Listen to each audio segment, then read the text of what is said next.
Fala galera, graças a Deus começando mais um vídeo aí do canal.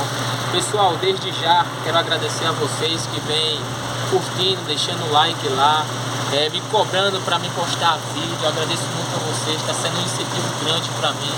Pessoal, hoje eu vou postar mais um vídeo de tiro. O intuito do canal é postar vídeo de pesca e de tiro. Fiz pescar essas 3 vezes e não consegui fazer o vídeo porque estava chovendo e ainda não tenho uma câmera, estou usando o celular, beleza? Hoje a gente vai usar uma Glock 380, beleza? Vai ser 30 tirinhos, acompanha aí, beleza?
Está quieto.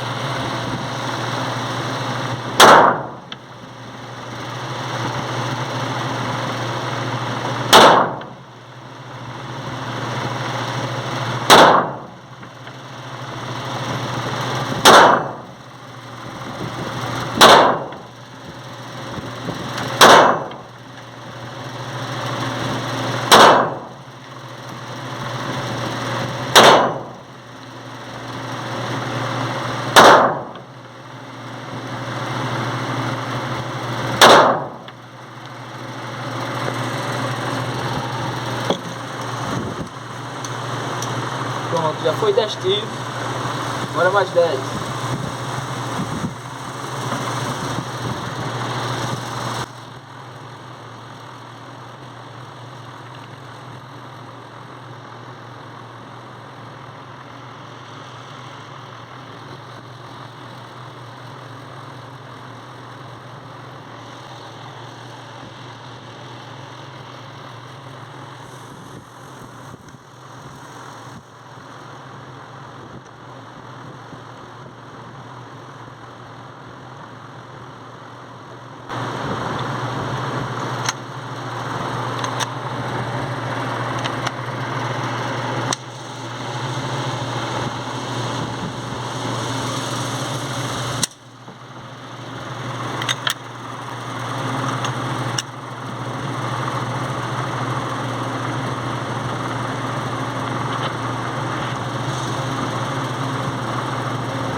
Pronto, é isso aí, galera. Finalizamos, aplicamos 3 tiros aí. A pistola acabou dando algumas panes, aí veio o instrutor me dar uma força, entendeu? Mas é isso aí, pessoal. Você que não é inscrito no canal, segue aí, cobre a gente, comenta qual é a arma que você quer que a gente venha aqui tá usando. Dependendo da arma, fala que você aguarda mais pra diferente, tá bom? Você escolher. Curte, comenta, deixa o seu joinha aí, tá certo? Compartilha. Um forte abraço.